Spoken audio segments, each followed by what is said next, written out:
Dulu ke Museum Surakarta itu ada Nogososro dulu dari saya. Itu Nogososro itu potongannya pendek.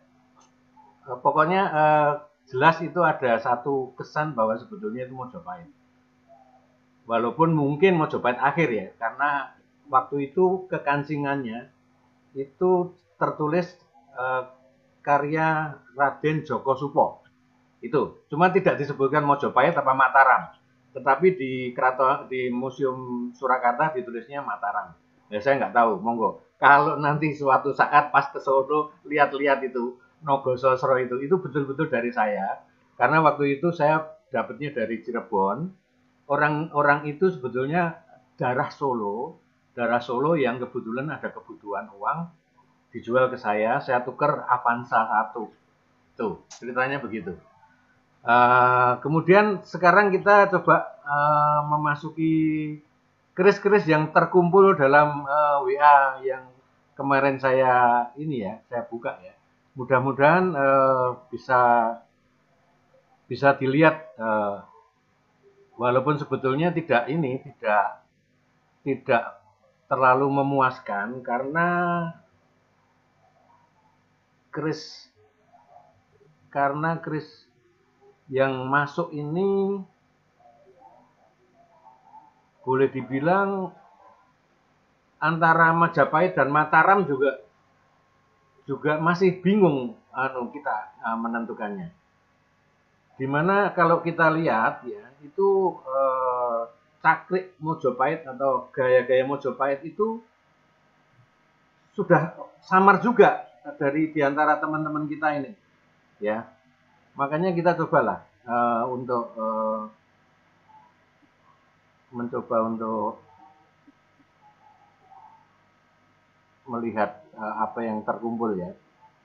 Nah, ini yang pertama ya. Ini saya tidak menyebut siapa yang mengirim, tetapi perlu dicermati dah. Kalau menurut saya karena rincikannya yang sudah habis, kita tidak berani untuk menentukan ini kan apakah ini Majapahit, apakah ini Mataram ya. Ini hampir-hampir sama. Bentar.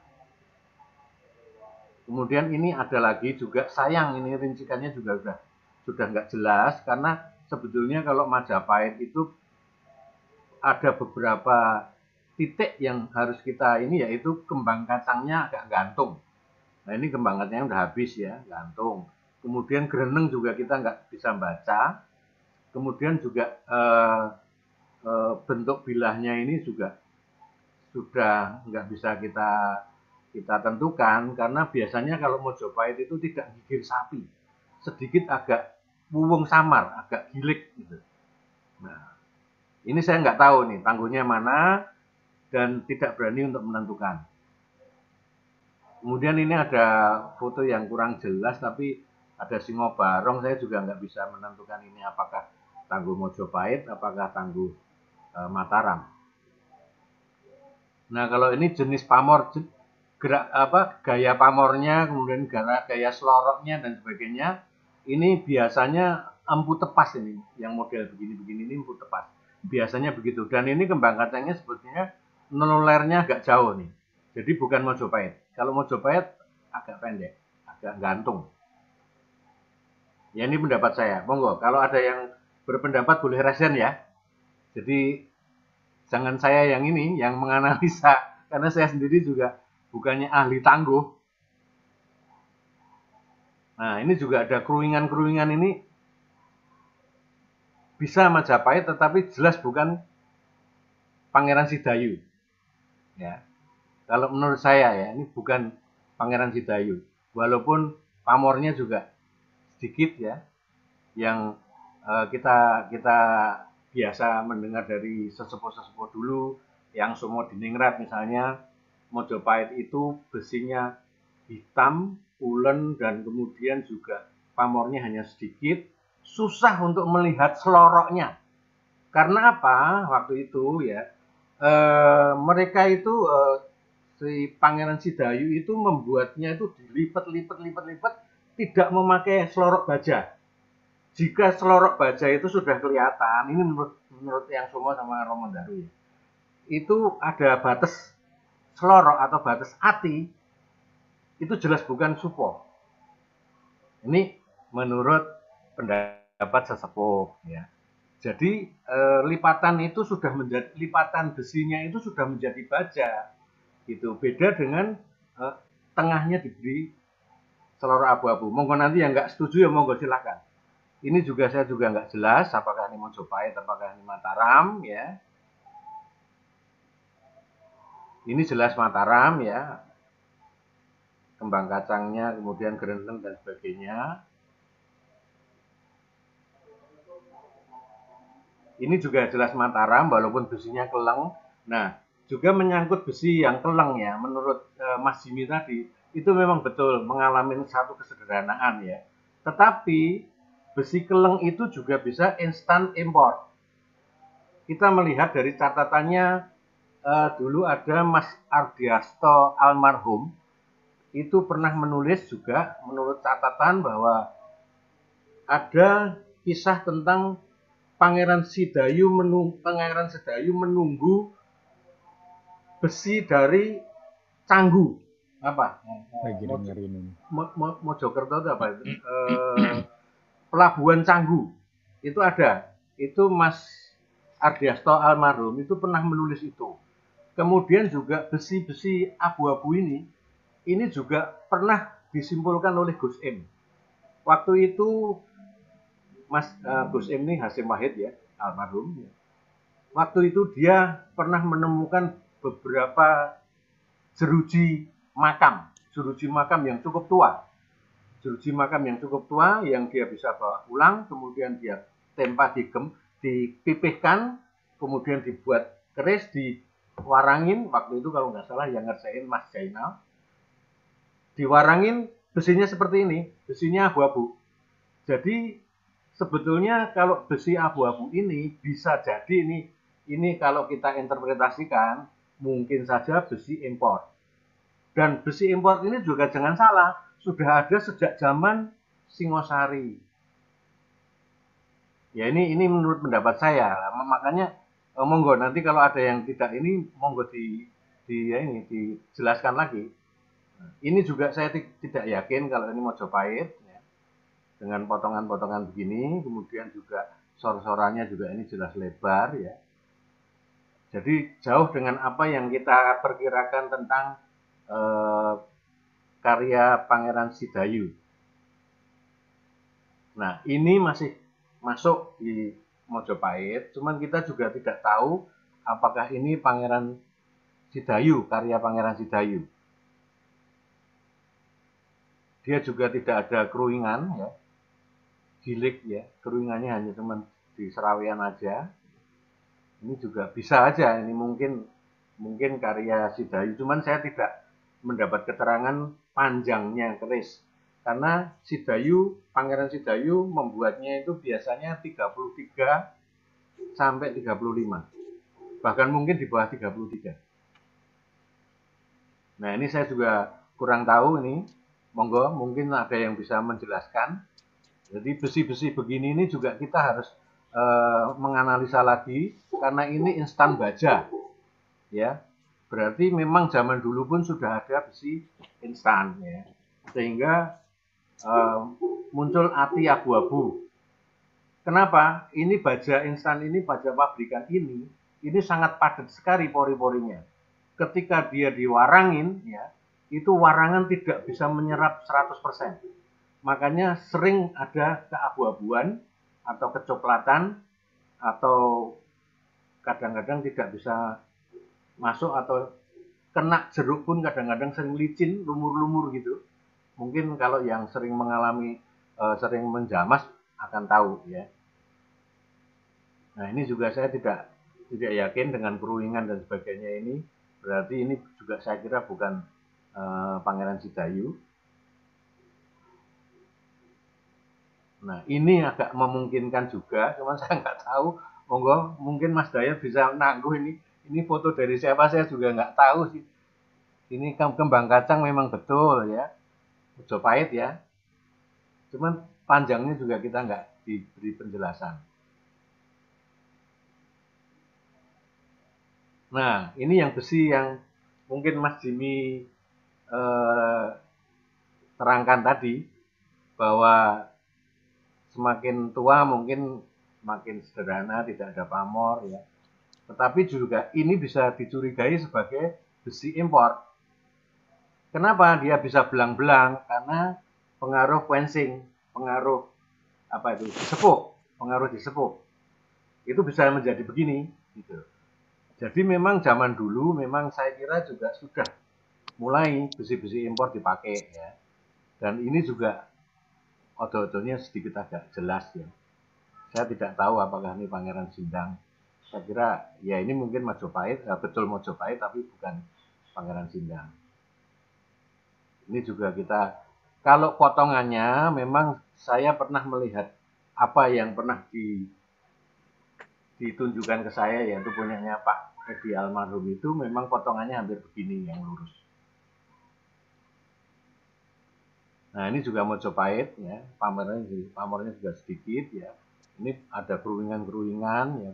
Dan ini jelas sekali bahwa kemungkinan ini juga Supo, cuman saya tidak tahu apakah ini Pangeran Sendang, Pangeran Sidayu. Seloroknya juga tidak ada, tidak tampak, karena biasanya mereka langsung dijadikan selorok besinya. Ini satu kesimpulan saya ya. Nah ini juga Majapahit ya, Majapahit. Ini pamornya juga sedikit-sedikit aja, tapi ini sudah pakai keruingan dan cukup indah ya. Dan seloroknya juga nggak kelihatan. Nah ini juga Majapahit yang bagus ya. Seloroknya sepertinya kelihatan, tetapi juga samar sekali. Saya nggak tahu ini. Apakah ini betul-betul tempaan ataukah ini besi dari besi impor?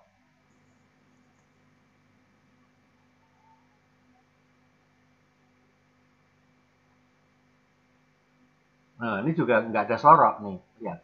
Ini nggak ada selorok nih, tidak ada selorok. Ini saya curiga ya, ini saya curiga bisa Sidayu. Saya curiganya begitu. Saya tidak tahu apakah panjangnya berapa, tapi biasanya Sidayu 35 ke bawah.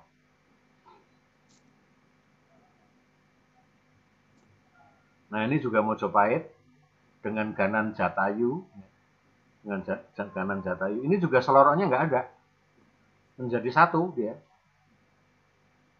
Ini jelas ini masih mungkin juga Supo Mandrangi, cuma saya nggak tahu apakah ini cukup cukup panjang, tapi ini kalau nggak salah 36 cm. Ini juga sama, seloroknya nggak kelihatan Gantoro ini. Pamornya juga sedikit, ya, menjadi satu, ya. Tapi menurut pemiliknya katanya ini Empu Jigjo. Nah, saya nggak ngerti lagi Jigjo ini siapa, ya. Mungkin nanti bisa dibahas lagi di sesi berikutnya. Nah, ini sangat menarik ini. Ini sangat menarik. Mojopahit dan pamornya juga. Ini juga nggak ada selorok. Jadi ini tadinya kalau Mojopahit yang Supo Mandrangi itu, pokoknya ya yang Mojopahit tua itu nggak ada selorok, nggak ada hati, nggak kelihatan hati. Dan diulen semuanya, diulek, ini diulek semuanya. Ini Majapahit sepuh. Nah, menurut saya tetap sepuh ini, cuman saya tidak tahu apakah ini uh, karya Sidayu. Nah ini juga pamornya cuma sedikit, ceprit-ceprit ya. Juga dia wuwung samar aja, tidak terlalu gigir sapi. Kemudian juga tidak ada selorok. Selorok tidak kelihatan, tidak tampak. Ini jelas ini juga Mojopahit sepuh. Nah, ini satu barang yang pernah dulu saya melihat punyanya Pangeran, punyanya temen, punyanya Kanjeng Edi Ledok Sari itu mirip ini. Ada kekancingan dari keraton PB10 Sendang Sedayu. Potongannya mirip ini, cuman seingat saya dia jalak Sangu Tumpeng. Mirip ini. Jadi semuanya juga campur, tidak ada artinya, tidak kelihatan. Pamornya juga asal-asalan begini. sangat mengejutkan. Saya waktu itu ditujuin gitu, wah mosok ini si Dayu, wah sangat mengejutkan. Tapi ya itulah, maka kita nggak tahu pastinya. Monggo. Nanti yang ingin memberi komentar, monggo kita ulang lagi nanti ke berapa yang ininya. Oke, monggo silakan. Monggo yang mau komentar. Saya bukan ahli tangguh nih. Mas Jimmy, monggo Mas Jimmy. Nambah lagi Mas, tadi kan Mas Tony menyebut bahwa besinya itu besi impor ya. Ini kebetulan saya waktu itu ke Luwu, saya ke nyebrang juga di danaunya Matano, lalu ke tempat apa namanya situs-situs lama Luwu ya, Kedatuan Luwu, dan juga saya sempat mewawancara sama Mas Haryadi dengan seorang ahli sejarah maritim ya, namanya Profesor Edward Pullinggomang, Dr. Edward Pullinggomang. Itu dia pernah di Unhas dan juga pernah kerjasama dengan Australian National University waktu penelitian mengenai besi Luwu. Nah, ini dari tulisan, saya ambil dari tulisan Prof. Pullinggomang bahwa besi Luwu itu sudah diekspor dari abad 14. Dari abad 14 terutama dipakai untuk pembikinan keris di Jawa Timur. Disebut di situ Majapahit. Lalu itu disebut oleh beberapa orang termasuk oleh sejarawan Eropa ya. Ada Kenneth Hall, ada beberapa disebut, dan tidak hanya besi Luwu, tetapi juga besi dari Banggai, terus juga dari Kalimantan Tenggara itu diekspor dalam wujud pedang. Jadi Eropa itu mereka mengimpor besi-besi dari daerah Banggai dan terutama Luwu dari abad 14 itu sangat terkenal di dunia. Dan mereka mengekspor sampai ke Eropa dan setelah itu mereka akan olah lagi ya. Tetapi bahannya dari Luwu itu luar biasa sekali. Jadi kalau dilihat sampai sekarang tidak ada habisnya yang namanya besi dari Luwu. Besi di Luwu itu ada di pegunungan yang sangat panjang. Sampai sekarang kalau mau digali nggak akan ada habisnya. Itu di Sulawesi. Makanya namanya Sulawesi, Pulau Besi. Nah itu pulau yang penuh besi. Dan itu diekspor ke dunia sejak abad 14. Nah ini disebut malah oleh Edward Pullinggomang bahwa kunjungan pedagang itu telah membuahkan hubungan baik antara Kedatuan Luwu dan Kerajaan Majapahit. Hal itu terungkap dalam naskah lokal Kedatuan. Jadi ini eranya tuh era Negara Kertagama. Negara Kertagama itu kan diselesaikan 1365 ya. Nah ini hal itu terungkap dalam naskah lokal Kedatuan. Jadi naskah lokal dari Luwu Kedatuan yang mengkisahkan perkawinan antara putra Datuk Simpurusiang namanya Anak Aji yang dikawinkan dengan putri Majapahit dari Wikramawardhana. Jelas kan? Jadi artinya hubungan ekspor impor besi itu tadi dengan Majapahit itu sudah abad 14. Ini Wikramawardhana itu 1380 sampai 1429. Jadi untuk mengikat perdagangan antara Majapahit dengan Luwu, dikawinkanlah anaknya Wikramawardhana dengan anaknya bangsawan pemimpin Luwu di sana, namanya Anak Aji. Itu abad 14. Dan sebetulnya itu sudah sejak abad 13 itu mereka sudah mengekspor besi. Jadi betul kalau itu tadi besinya itu impor, menurut saya betul, tetapi besinya itu dari Luwu. Jadi bukan pamor Luwu loh ya. Kalau pamor Luwu itu karena teknologi belum memungkinkan untuk memisahkan besi dari nikel dari besi, makanya mereka campur. Jadi besinya Luwu itu luar biasa. Besi Luwu itu campur dengan nikel. Jadi saya waktu itu juga mengunjungi pabrik di Luwu, yang pabrik Amerika Latin yang mengeksploitasi nikel. Itu hampir separuh itu dibuang. Jadi dari laterit dikeruk hanya diambil 30% nikel.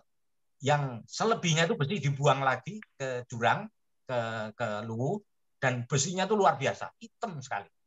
Kalau melihat di truk-truk yang keluar dari pabrik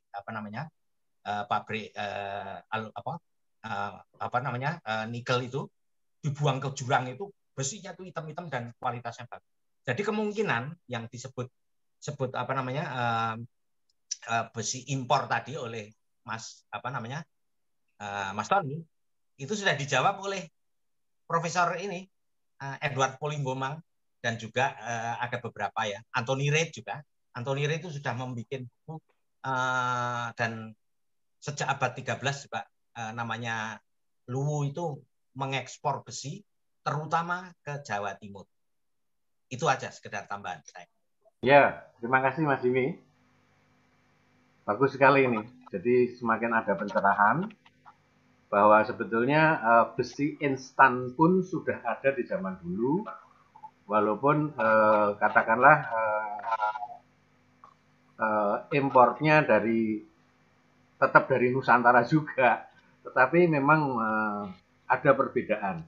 Jadi besi-besi yang abu-abu, coklat, kemudian yang berlilen dan sebagainya, itu sebetulnya karena proses kimiawi dari quenching, dari treatment-treatment yang mungkin waktu dulu juga seperti katakanlah Joyo Sukadgo itu kalau nyepuh pakai daun mangkokan yang diperes itu, daun kembang sepatu yang diperes jadi minyak, jadi semacam cairan itu untuk nyepuh sehingga bajanya, seloroknya itu jadi kelabu ya. Itu treatment lah yang saya kira cukup bagus ini pembicaraan malam ini. Dan saya terus terang dari semua keris yang sudah terkumpul di sini, apa yang disebut karya Sidayu, Pangeran Sidayu itu masih meragukan, tetapi ada satu yang sedikit ada panduannya. Saya pernah melihat keris yang disebut karya Sidayu itu mirip begini. Cuman pamornya tidak sebanyak ini. Mirip ini, besinya mirip ini, juga potongannya dan sebagainya. Gitu. Ya, saya kira itu dari saya. Monggo, barangkali ada yang mau menambahkan. Gantengnya gak habis-habis. Monggo resen, monggo resen sampai yang ini. Lagi ngapain Pak? Zoom, Chris. Kenapa mau apa? Aku pengen bawa.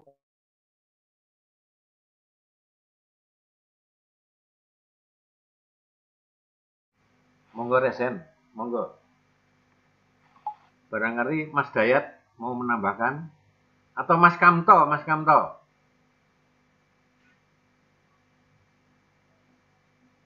Mas Kamto masih ada? Monggo Mas Kamto. Cuma saya belum bisa berkomentar. Oh, belum bisa komentar. Barangkali yang lain siapa? Mungkin Mas Dayu. Boten Pak, sampun cekap, monggo. Saya kira pembicaraan ini cukup menarik ya. Nanti kita kembangkan dengan pembicaraan apa yang lebih menarik lagi, mungkin tentang keris pajang misalnya, atau mungkin tentang keris apa ya yang kita bicara tentang Tangguh ini memang perlu pelurusan yang ini. Kita banyak yang Tangguh itu tidak tahu gitu, apalagi sekarang banyak pemula-pemula yang mungkin ingin mengetahui tentang Tangguh keris. Terima kasih atas kunjungan kalian semua dan juga pendapat-pendapat dari Mas Dayat, Mas Joko, Mas Jimmy, juga Taufik Hirmawan, kemudian Mas Sarwi ya. Nanti kita coba bikin tema baru lagi. Saya kira acara ini kita tutup Mudah-mudahan bermanfaat, dan kalau nanti ingin mendengar lagi bisa, melihat lagi bisa membuka YouTube channelnya KCB Channel. Oke. Terima kasih. Salam budaya. Rahayu, rahayu, rahayu. Ayo, Pak. Nggih, matur nuwun. Nuh. Nggih, pun saya.